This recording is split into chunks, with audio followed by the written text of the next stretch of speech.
Sudarlun, pukat darat atau alat tradisional sebagai sarana penangkap ikan masih tetap digunakan para nelayan untuk menangkap ikan di kawasan Biren.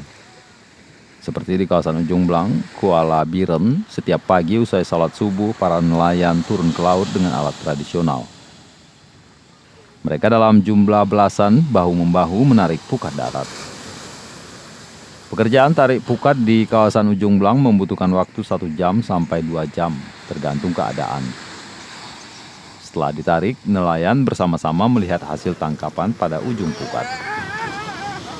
Akhir-akhir ini hasil tangkapan pukat darat sangat kecil dibandingkan peluh keringat mereka saat menarik pukat.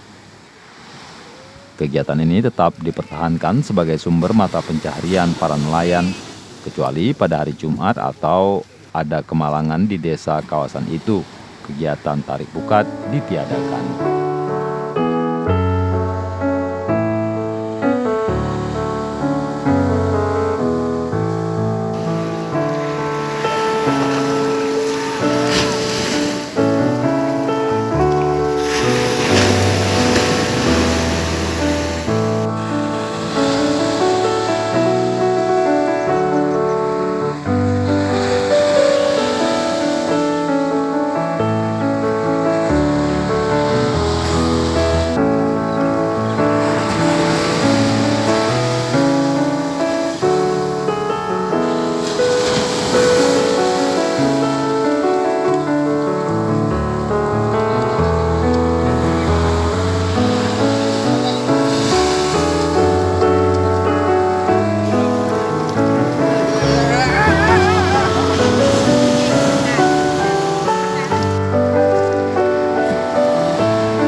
Dari Biren, Yusmandin Idris, Serambion TV.